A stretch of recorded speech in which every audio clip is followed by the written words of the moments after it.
Muy buenos días, bienvenidos a nuestro podcast La Biblia en un año, día 194. El devocional de hoy tiene por nombre Cómo vivir en las relaciones correctas. Hans empezó trabajando como minero y se abrió camino hasta poseer varias minas. Su hijo mayor, Martín, era muy brillante y fue a la universidad a la edad de 17 años. Le esperaba una carrera respetable como abogado, pero de repente, para disgusto de su padre, canceló su matrícula para el curso de Derecho, haciéndose monje y posteriormente sacerdote.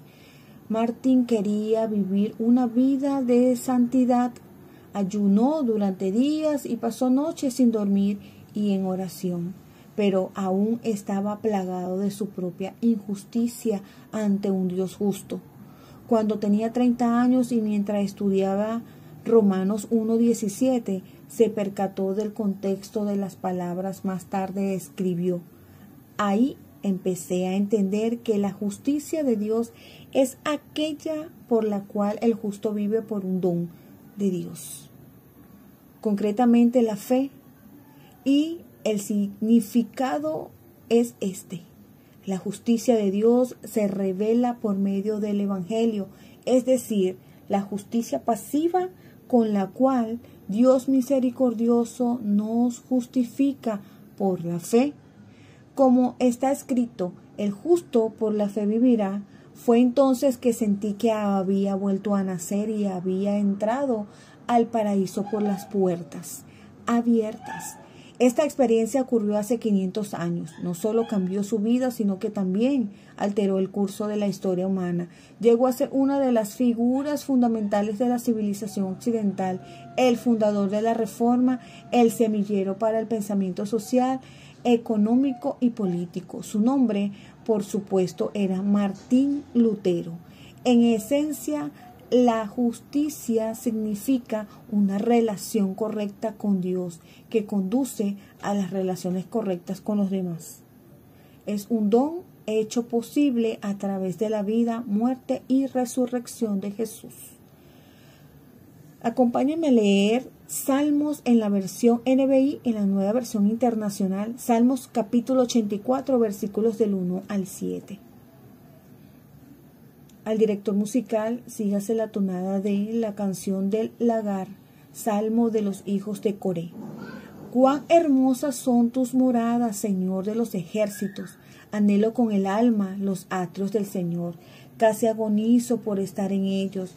Con el corazón, con todo el cuerpo, canto alegre al Dios vivo. Señor de los ejércitos, Rey mío y Dios mío, aún el gorrión halla casa cerca de tus altares. También la golondrina hace allí su nido para poner sus polluelos. Dichosos los que habitan en tu templo y sin cesar te alaban. Dichosos el que tiene en ti su fortaleza, de que de corazón camina por tus sendas. Cuando pasa por el valle de las lágrimas, lo convierte en región de manantiales. También las lluvias tempranas cubren de bendiciones el valle. Según avanzan, los peregrinos cobran más fuerza hasta que contemplan a Dios en Sión. Amén. Punto 1. Disfruta de las bendiciones. Las bendiciones más grandes las encontramos viviendo en la presencia de Dios. Este salmo es uno de nuestros favoritos, de Pipa y mío. Lo leímos en nuestra boda. Nos encanta porque describe las bendiciones de vivir en una relación correcta con Dios. Anhelo por la presencia de Dios. En todo corazón humano hay un hambre espiritual que solo se puede satisfacer viviendo en una relación correcta con Dios. En la presencia de Dios, como dice el mensaje, el anhelo del alma es satisfecho, versículo 1 de la versión El Mensaje, y el grito del corazón es contestado. El salmista escribe: cuán hermosas son tus moradas, Señor Todopoderoso. Anhelo con el alma los atrios del Señor. Casi agonizo por estar en ellos. Con el corazón, con todo el cuerpo, canto alegre al Dios de la vida. Se pudo apreciar en los versículos del 1 al 2. Bendición en la presencia de Dios. Mientras pasas tiempo orando, escuchando a Dios a través de la Biblia y adorándolo, encontrarás que no hay otro lugar en el que prefieras estar más que en su presencia. Dichoso el que habita en tu templo, pues siempre te está alabando. Se pudo apreciar en el versículo 4. La presencia de Dios es un lugar de bendición, alabanza y descanso. Es como la lluvia sobre el suelo sediento. Versículo 6. Fuerza de la presencia de Dios. Cuando nuestra fuerza está en Dios, en el versículo 5 aparece, los lugares difíciles, las situaciones difíciles y los valles de la vida pueden convertirse en manantiales. Se pudo apreciar también el versículo 6.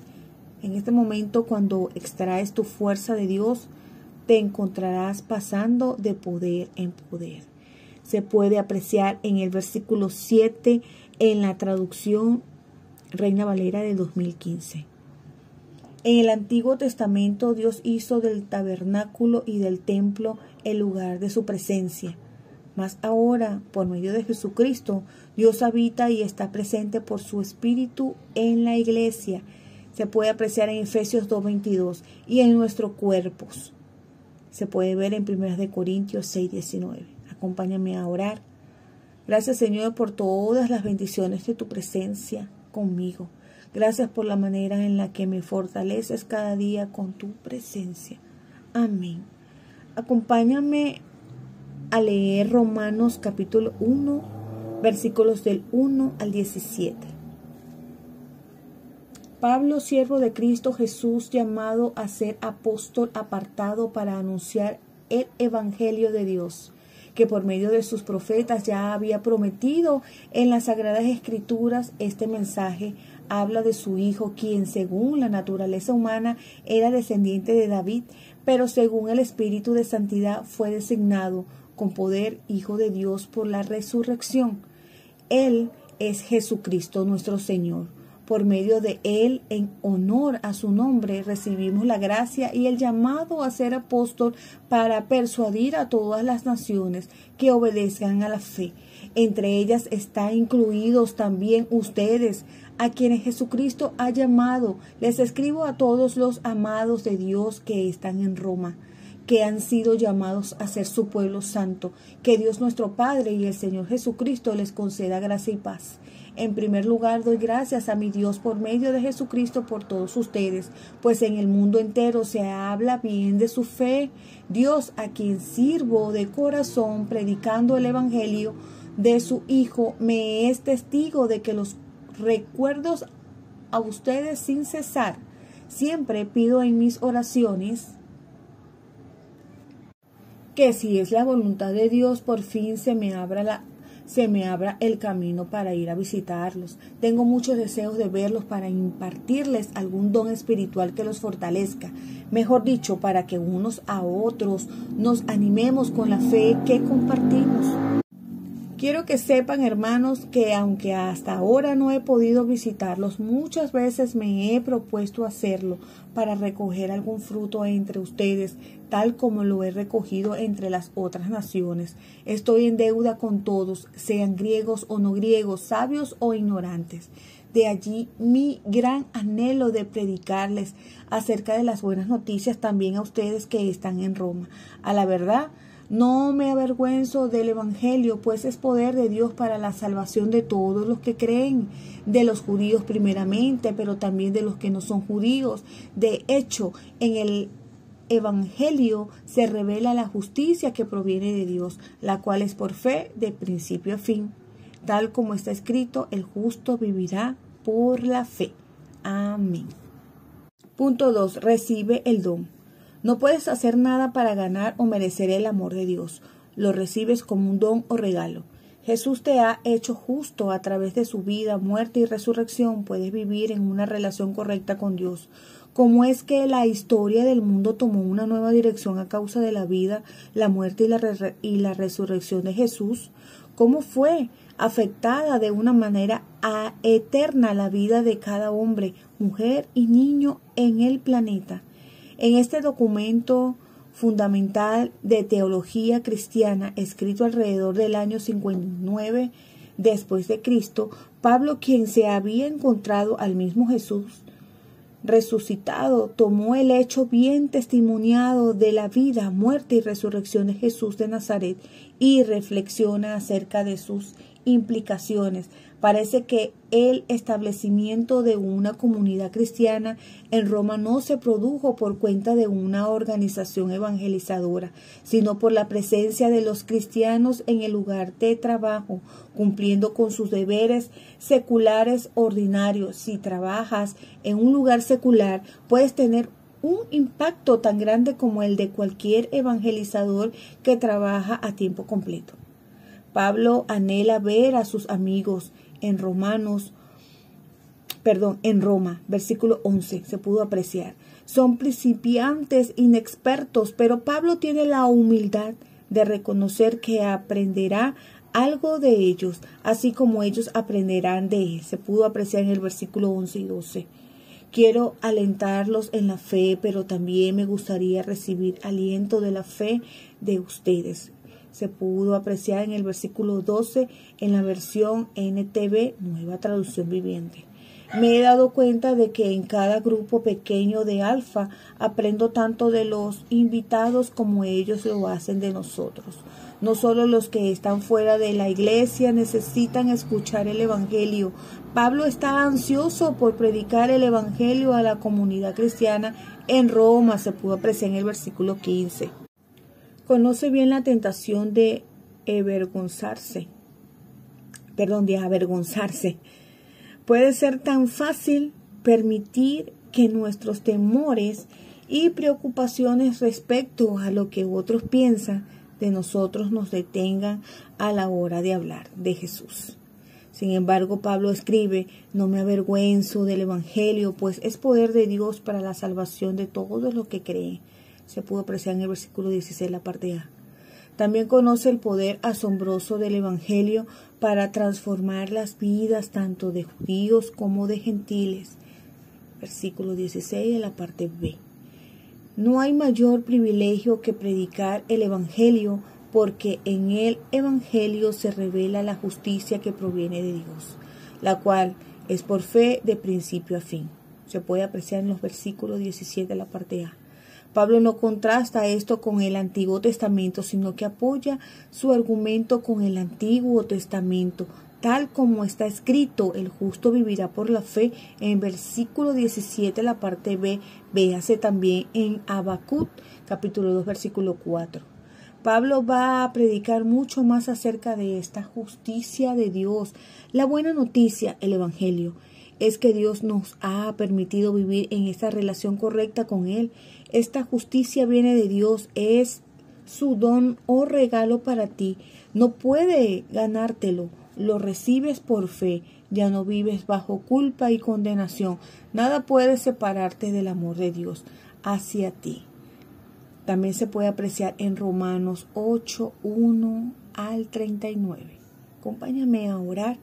Señor, gracias porque por la vida, la muerte y la resurrección de Jesucristo me permites tener una relación correcta contigo y con los demás. Gracias porque no puedo ganármelo, sino recibirlo como un don por fe. Amén. Acompáñame a leer Segunda de Reyes, capítulo 23 y capítulo 24. Renovación del pacto. Versículo 1.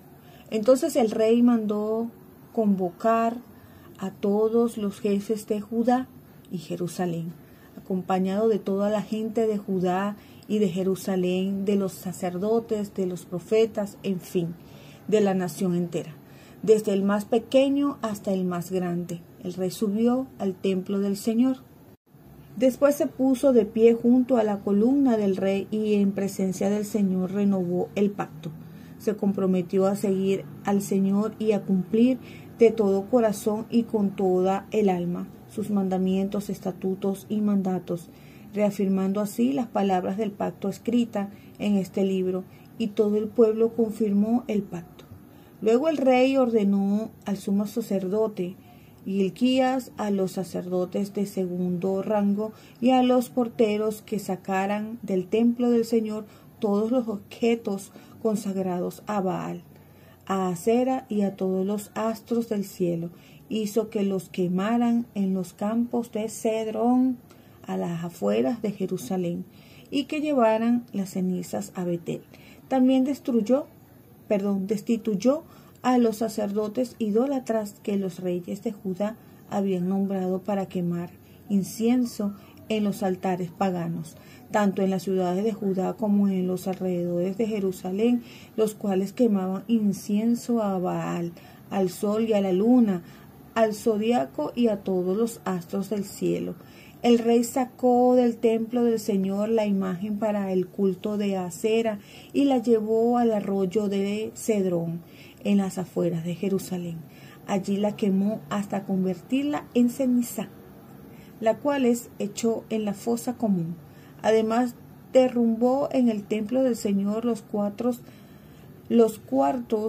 dedicados a la prostitución sagrada, donde las mujeres tejían mantos para la diosa Acera. Josías trasladó a Jerusalén a todos los sacerdotes de las ciudades de Judá y desde Huebá hasta Berseba. Profanó los altares paganos donde ellos habían quemado incienso. También derribó los altares paganos junto a la puerta de Josué, gobernador de la ciudad, que está ubicado a la izquierda de la entrada a la ciudad. Aunque los sacerdotes que habían servido en los altares paganos no podían ministrar en el altar del Señor en Jerusalén, participaban de las comidas sagradas junto con los otros sacerdotes. El rey profanó el santuario llamado Tofet, que estaba en el valle de Ben Hinnom, para que nadie sacrificara en el fuego a su hijo o hija en honor de Moloc. Se llevó los caballos que los reyes de Judá habían consagrado al sol y que se habían puesto en la entrada al templo del Señor, junto a la habitación de Natán-Melec, el eunuco encargado del recinto. Josías también quemó los carros consagrados al sol. Además, el rey derribó los altares que los reyes de Judá había erigido en la azotea de la sala de Acaz.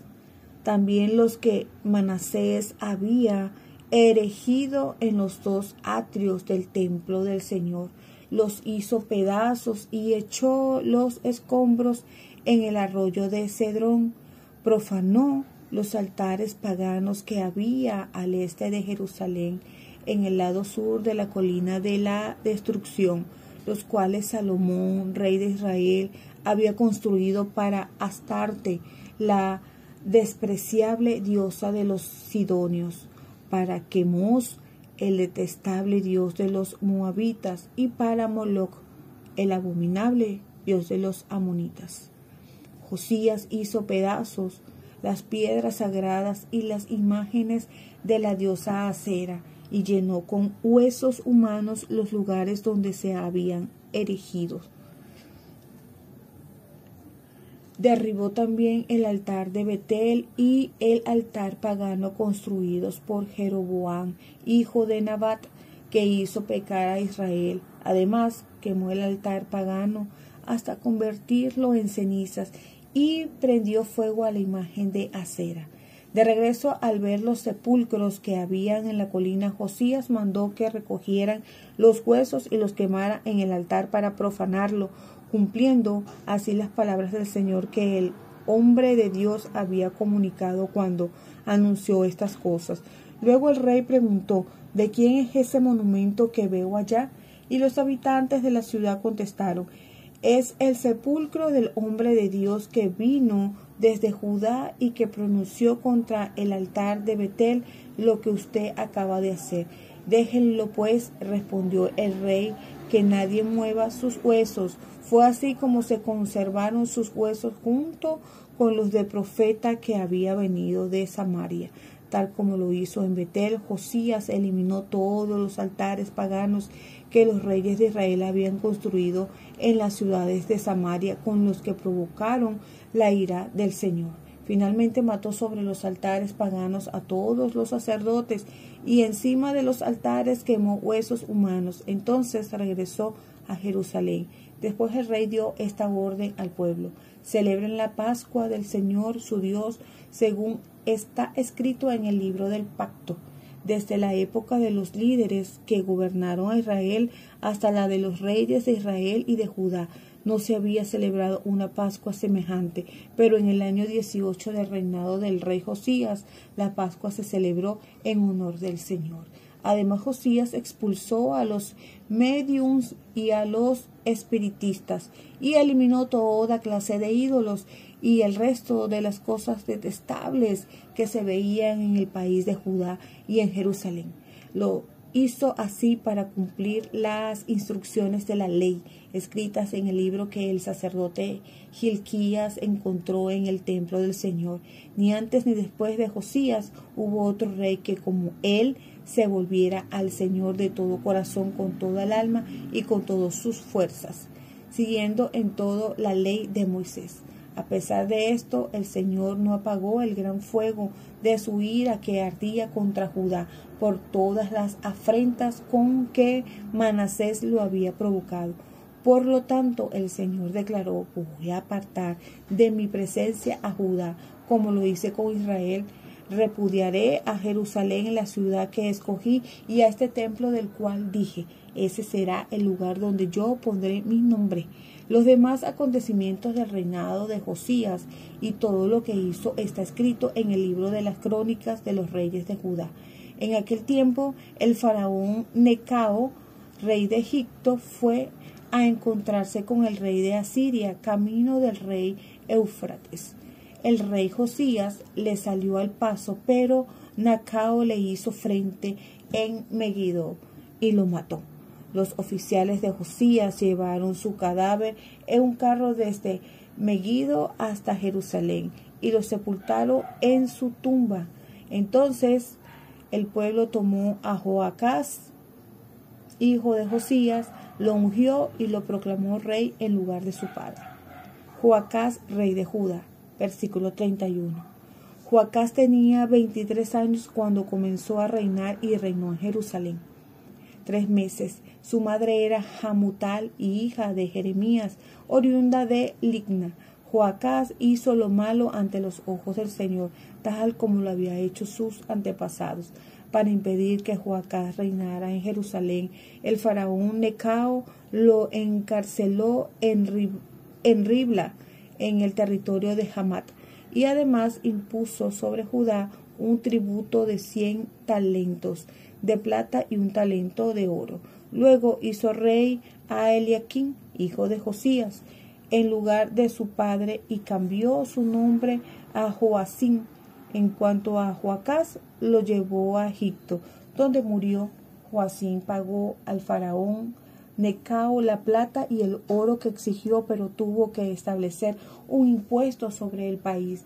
Reclamó de cada persona según su peso oficial la plata y el oro que se le debía entregar al faraón Necao. Versículo 36. Joacim, rey de Judá. Joacim tenía 25 años cuando comenzó a reinar. Reinó en Jerusalén 11 años. Su madre era Zebudá, hija de Pedáis, oriunda de Rumá. También este rey hizo lo malo ante los ojos del Señor, tal como lo hicieron sus antepasados.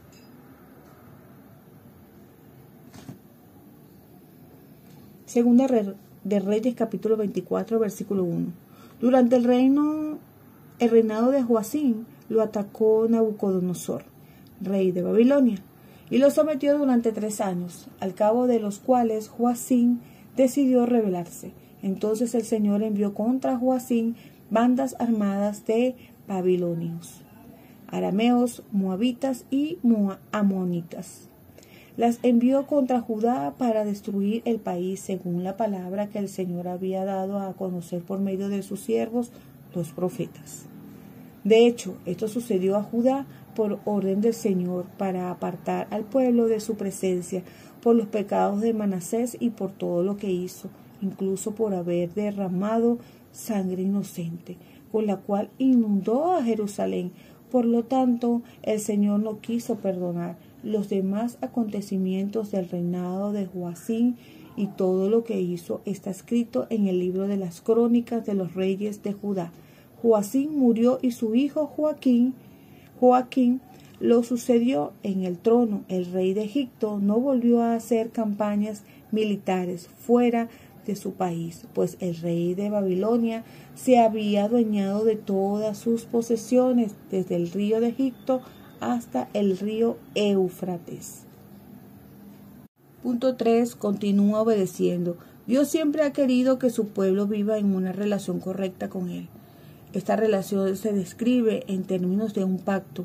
Dios había rescatado a su pueblo de Egipto, se comprometió totalmente con ellos y luego les describió cómo podían mantener una relación correcta con Él. Les entregó los mandamientos para mantener una relación correcta con Él y con los otros. El propósito de estas leyes era permitirles prosperar. Se puede ver en Deuteronomio 4:1. Leemos una y otra vez en el Antiguo Testamento cómo el pueblo no obedecía aquellas leyes y como resultado llegó el desastre. De vez en cuando puede verse un rayo de esperanza cuando ellos se comprometían de nuevo con aquellas relaciones del pacto con Dios. Uno de esos destellos de esperanza aparece en el reinado de Josías. Después se puso de pie junto a la columna y en presencia del Señor renovó el pacto. Se comprometió a seguir al Señor y a cumplir de todo corazón y con toda el alma sus mandamientos, sus preceptos y sus decretos, reafirmando así las palabras del pacto que están escritas en ese libro, y todo el pueblo confirmó el pacto. Se pudo ver en 2 de Reyes 23:3. Josías llevó a cabo una serie de reformas, versículos del 1 al 25. Tristemente no parecían tener un impacto duradero en la gente, y después de la muerte de Josías las cosas volvieron a ser como antes. La vida de Josías estuvo lejos de ser fácil y terminó de forma trágica. Sin embargo, buscó seguir a Dios en todo lo que hizo, con todo corazón, con toda el alma y con todas sus fuerzas. Versículo 25. Josías es recordado como uno de los héroes de la fe. Bajo el nuevo pacto, felizmente, las leyes están descritas no en tablas de piedra, sino en tu corazón. En el momento en que pones tu fe en Jesús, se cumplen en ti todas las promesas del Antiguo Testamento. Recibe la justicia de Dios y el Espíritu Santo para que puedas vivir en una relación correcta con Él y en una relación correcta con otras personas. Acompáñame a orar. Señor, me dirijo a ti hoy con todo mi corazón, mi alma y mi fuerza. Lléname con tu espíritu y ayúdame a obedecerte completamente. Amén. La pastora Pipa añade en el Salmo 84:7, en la versión Reina Valera del 2015, irán de poder en poder y verán a Dios en Sión. Este es un estímulo para terminar bien en la vida, para seguir adelante y para crecer, que los años postreros puedan ser más fructíferos que los años anteriores. Recuerden que este devocional ha sido escrito por el pastor y la pastora Nikki y Pipa Gumbel de la iglesia HTV en Londres, y esta es la que le da su voz a este devocional, Ingrid Flores. Que Dios les bendiga rica y abundantemente.